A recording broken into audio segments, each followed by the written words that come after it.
ஆலய தரிசனங்கள் நேயர்களுக்கு உங்கள் அபிமான அனந்தலை வாழ் ஜோதிடர் வேலாயுதத்தின் நன்றி கலந்த வணக்கத்தை தெரிவித்து கொண்டு இந்த பதிவினை காண இருப்பது என்னவென்றால், நீங்கள் பிறந்த லக்னத்திற்கும் நீங்கள் பிறந்த ராசிக்கும் உண்டான வாழ்நாள் பலாபலன்களை தொடர்ந்து பார்ப்போம் வாருங்கள்.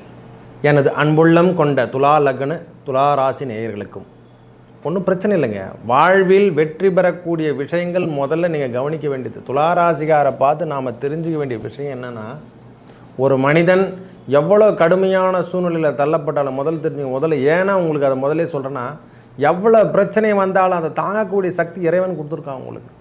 அதுவே ஒரு பெரிய பெனிஃபிட்டுங்க ஒரு மனுஷனுக்கு. ஐயா, 7ஆம் அதிபதி வேறு யாரும் கிடையாது, நம்ம லக்னத்துக்கு லக்னாதிபதி சுக்கிர பகவானே வீட்டிற்கா இருந்தாலும் லக்னத்திலேயும் ராசியிலும் வீட்டிற்கும் சுக்கிர பகவான் உங்களுக்கு நன்மை தரக்கூடிய விஷயங்கள் எப்பொழுதுமே செய்வார். ஆமாம் சுவாமி, அவரே தான் 8 குடையவனாகவும் வராரு. 8ஆம் இடத்து கிரகம் என்ன இருக்குதோ அது 2ஆம் இடத்தின் பாவகத்தை பார்க்கும், அதே காரகத்துவத்தை ஏற்படுத்தும். மார்க்கெட்டிங் தான் சாமி உங்களுடைய வேலையே. காவல் இலாக்கா என்று சொல்லக்கூடிய அமைப்பு உங்களுக்கு. காவலாளி யாரானா துளாராசிக்காரர்கள் பிடிக்கலாம். ஒரு பொருளை காப்பாற்ற வேண்டும், ஒரு பொருளை காப்பாற்றி அந்த பெயரில் நிற்க வைக்கணும். ஏன்னா அந்த லக்னத்தை குறிக்கும், அந்த ராசியும் குறிக்கும். அந்த தனித்தன்மை உங்களுக்கு தான் உண்டு. மனிதன் வாழக்கூடிய காலங்களில் ஐயா உங்களுக்கு சந்திர பகவான் தான் யோகக்காரகன், அதை முதல்ல தெரிஞ்சுக்கணும். என்ன சுவாமி சொல்கிறீங்க? லக்னாவதி, அதாவது துலா லக்னம் ஆகட்டும் துலா ராசி ஆகட்டும், இருவருக்குமே யோகக்காரகன் சந்திரனும் புதன் பகவானும் தான். பாதகாதிபதி குரு பகவான். ஐயா முதல்ல அதை தெரிஞ்சுக்கணும். எங்கே கூடி நின்றிருந்தாலும் அது நம்மளுக்கு தொல்லைகள் கொடுத்து விடுவார். குரு பார்க்க கோடி நன்மை என்றார்கள். குருவின் பார்வை முழுவதும் வாங்கக்கூடிய காலங்களில் நம்மளுடைய பாவங்கள் தொலையும். முதல்ல அதை தெரிஞ்சுக்கணும். அவர் மறைவான இடத்தில் செல்லும் பொழுதெல்லாம் உங்களுக்கு பாக்கியமான பார்வைகள் கிடைக்கும். ஆமாம் சாமி, எனக்கு 7ல் குரு வருது, இதில் வருது, எனக்கு பார்வை கிடைக்கல, எதுவும் சந்தோஷமே கிடைக்கலன்னா இந்த லக்னாதிபதி அவருக்கு ஆப்போசிட்டானார். சுக்கிரனுடைய பார்வைக்கு ஆப்போசிட்டான ஆள். இது பெரிய கிரகம், அது ஸ்ட்ராங்கு. எதை கொடுத்தாலும் தீர்மானித்து அதையே கிரகிக்கும் தன்மை உடையவர்கள். ஐயா, ஒரு 10 ரூபாய்க்கு பொருள் வாங்கி போடுறோன்னா அந்த 10 ரூபாய்க்கு பொருளை எப்படி தயாரித்தாங்க, அது எந்த கம்பெனியில் உருவாச்சு, இதெல்லாம் அறிவை கொண்டு செயல்படுத்துகிறவங்களும் துளாராசிக்காரங்க. துலா லக்னக்காரர்களும் அதே தான். இதை பற்றி கவலைப்பட மாட்டாங்க. ஐயா, இவங்களுக்கு கவலை என்பது கிடையாது, துளியளவும் கிடையாது. நாம் ஒன்று அவர்களை நினச்சி கவலை ஒன்றா படுவோம். ஐயா, கடுமையான சூழ்நிலை தள்ளிட்டாங்க, துளாராசிக்காரர் ரொம்ப கஷ்டப்படுறாங்கன்னா அவங்க ஒரு நாளும் நினைக்க மாட்டாங்க. அதில் மீட்டெடுக்கக்கூடிய காலத்தை எப்பவுமே எதிர்பார்ப்பாங்க. காரணம் என்னவென்றால் அவருடைய 8ஆம் அதிபதி அவரே தான். 8 குடையவன் அவரே. 9ஆம் அதிபதி புதன் பகவான். அதனால தான் சொல்கிறேன், யோகாதிபதி 10 குடையவன் தொழில் நிரந்தர ஒர்க்குங்க உங்களுக்கு. எந்த வீட்லேயும் எந்த இடத்துலையும் எந்த ஆஃபீஸ்லேயும் நாம் உள்ளே புந்து வெளியே வந்துடுவாங்க. யார் என்பது பகை என்பதே கிடையாதுங்க உங்களுக்கு. 10 குடைவன் சந்திரனே வரும்போது ஒன்றும் பிரச்சனை இல்லை. ஒரு மாதத்தில் என்னென்ன சேவைகள் செய்யணுமோ, என்னென்ன வீட்டில் போய் என்னென்ன டெலிவரி பண்ணணுமோ, மார்க்கெட்டிங் பண்ணணுமோ, அந்தந்த செயல் ப்ரெஸ் நியூஸ் என்று சொல்கிறோம் பார்த்தியா, மீடியா, அந்த மீடியாவுக்கு உரியவர்களே இவங்க தான். காவல் இலாக்கா சம்பந்தப்பட்ட ஒர்க்கு இதான். திரும்ப அதே சொல்கிறதுக்கான காரணம் அதே தான், வேறு ஒன்றுமே இல்லையா. ஐயா, இவர்களின் அந்த குண அமைப்பு என்று சொன்னால், இரக்கம் என்றால் அது துளாராசிக்கே உரியது. தன் உயிரை கேட்டாலும் கொடுக்கக்கூடிய தன்மை உடையவர்கள் துளாராசி துலா லக்னத்துக்குரியவர்கள். ஐயா, எது கேட்டாலும் கொடுத்துருவாங்க சாமி, அதில் எந்த ஒரு மாற்று கருத்தும் கிடையாது. நாம் வாழவில்லை என்றாலும் அடுத்தவரை வாழ வைத்தே தீர வேண்டும் என்ற எண்ணம், நல்ல எண்ணம், நல்ல குணத்தோட உடையவர்கள் யாரான அந்த துலா லக்னக்காரர்கள். சனி பகவானும் யோகாதிபதி தான். ஐயா, அவங்களுக்கு கெடுதலான கிரகங்கள் கிடையாது அவருக்கு. மற்ற கிரகங்கள் அனைத்தும் சுபர்கள் கிடையாது, பாபிகள் என்றே குறைக்கலாம். சந்திரனும் புதனும் யோகக்காரர்கள் என்றே உரைக்க வேண்டும். மிகவும் சிறப்பையா.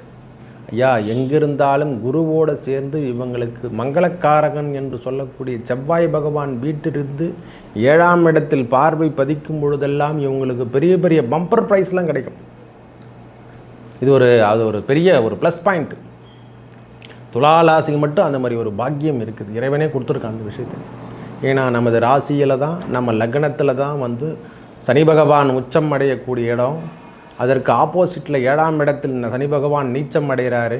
சூரிய பகவான் இங்கே நீச்சம் அடைகின்றார். அதை முதல்ல நம்ம நினைப்பிச்சிருக்கோம்.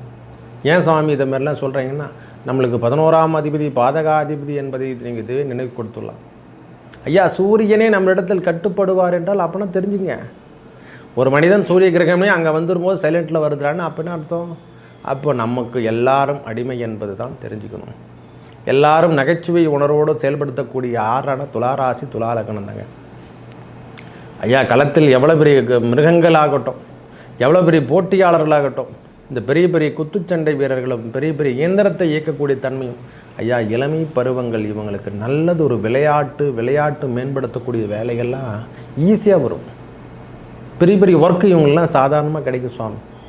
கவர்மெண்ட் ஜாப் அதிகமாக பெறக்கூடிய நபர் யாரானா துலா ராசி துலா லக்ன நேயர்கள் தான்.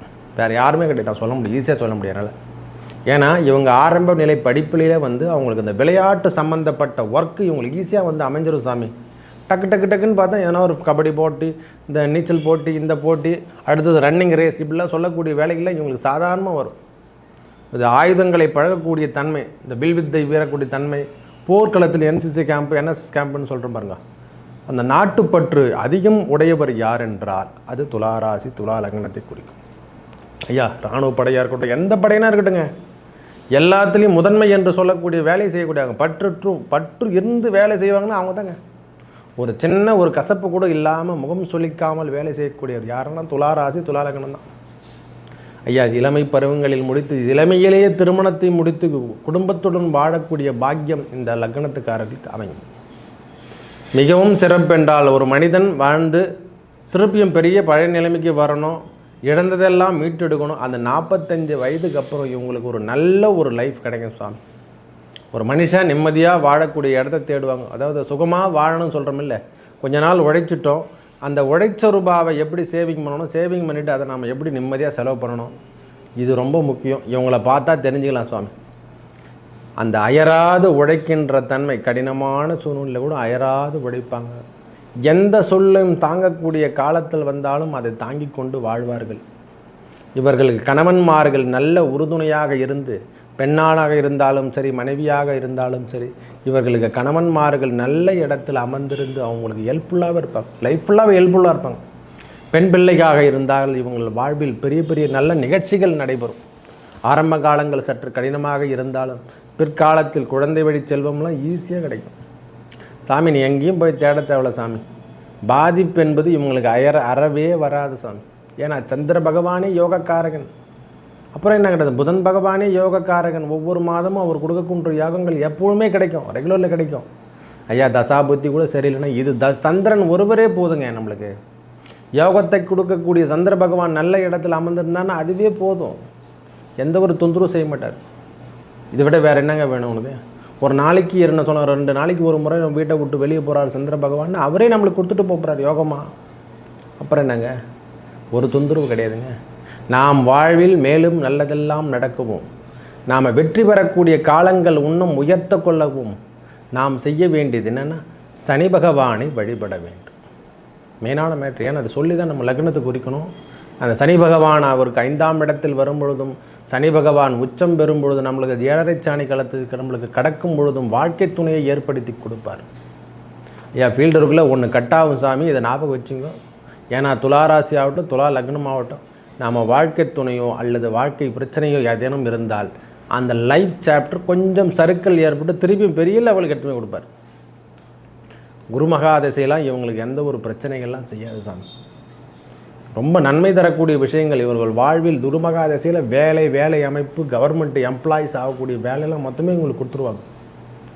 ஏன்னா அவங்களுக்கு குறிப்பிட்டு ஏன் தசா இருப்புன்னு சொல்கிறேன்னா, இவங்களுக்கு பாதகாதிபதியாகவும் யோகாதிபதியாகவும் அவரே தான் வராரு. 3 அவர் தான் வராருங்க, அவரே தான் 6 வராரு. அப்போது 6 என்பது பகை என்று சொல்லக்கூடிய தன்மையாகும் போது நம்மளுக்கு பகை பெற்ற இடத்துல தான் போட்டியாளரை வெற்றி பெற்றால் தான் 7ஆம் இடத்துக்கு போக முடியும். அந்த யோகத்தையும் சேர்த்து கொடுக்குற குரு பகவானாக வருவார். ஒரு மனுஷன் ராகு கேதுவால் துன்பங்கள் அடையாமல் இருக்க வேண்டும் என்றால் அது துலா லக்னம், துலா ராசியாக தான் இருக்கணும். எந்த சூழ்நிலையும் கெடுக்க மாட்டாங்க சாமி. நான் எனக்கு தெரிஞ்ச வரைக்கும் ராகு பகவானாலும் கேது பகவானின் துன்பங்கள் இல்லாமல் வாழ்க்கையில் வாழ வேண்டும் என்றால் அது துலா லக்னம், துலா ராசியாக தான் இருக்கும். யோகக்காரகன் என்று சொல்லக்கூடிய இப்போ சந்திரனாலும் நிறைய நண்பங்கள் கிடைக்குங்க. நிறைய கவர்மெண்ட் எம்ப்ளாயீஸில் அந்த பொதுத்துறை நிறுவனம் என்று சொல்லக்கூடிய வேலையில் எல்லாமே இருக்கிறவங்க பார்த்தா நர்ஸ் ட்ரைனிங், செவிலியர், டாக்டர். ஏன்னா 2ஆம் அதிபதி செவ்வாய் என்பதாலையும் இவங்களுக்கு ஈஸியாக வரக்கூடியது மருத்துவம். ஐயா, இந்த மருத்துவ பொருள் விற்பனை செய்யக்கூடிய இடங்களுக்கு இவங்களுக்கு அந்த வாய்ப்பு கிடைக்கும். அந்த கெமிக்கல் அசைன்மெண்ட்டுன்னு சொல்கிறோம் பாருங்க. ஏன்னா 10ஆம் அதிபதி அவருக்கு சந்திரன் இருப்பதாலையும் இவங்களுக்கு அந்த கெமிக்கல் அசைன்மெண்ட் ஈஸியாகவே கிடைக்கும். அந்த டேலேஜ்லாம் நம்ம ஒர்க்கிங் போகணும்னு அவசியமே இல்லை. அவங்களுக்கு போனாவே அந்த மிக்சிங்லாம் கரெக்டாக வந்துடும். பெட்ரோலியத்து நிறுவனத்தில் ஒர்க்கு, பெரிய பெரிய இயந்திரங்களை இயக்கக்கூடிய வேலை வாய்ப்பெல்லாம் ஈஸியாக கிடைக்கும். சாதாரணமாக கிடைக்கும் சாமி. மிகப்பெரிய மிருகங்களெல்லாம் கட்டுப்படுத்தக்கூடிய ஆட்கள் யார் என்றால் துளாராசிக்காக தான் இருப்பாங்க. அவ்வளோ சாதாரணமாக பண்ணுவாங்க அதை, அந்த விஷயத்தை ஹேண்டில் ஒர்க்லாம் அவ்வளோ சாதாரணம். இந்த கிரெயின், பெரிய பெரிய இயந்திரங்கள் இயக்குவது இதெல்லாம் கட்டுப்படுத்தும் தன்மை யாருன்னா துளாராசிக்கே உரியது. அவ்வளோ சிறப்புங்க அது. மேலும் நன்மையெல்லாம் நடக்கவும், இவர்கள் வாழ்வில் வெற்றி பெறக்கூடிய செயல்கள் நடக்கும். இறைவன் முருகப்பெருமானை வணங்கி வர, திருச்செந்தூர் முருகப்பெருமானை வணங்கி வர இவர்கள் வாழ்வில் அனைத்துமே நன்மையே தரும். நன்றி, வணக்கம்.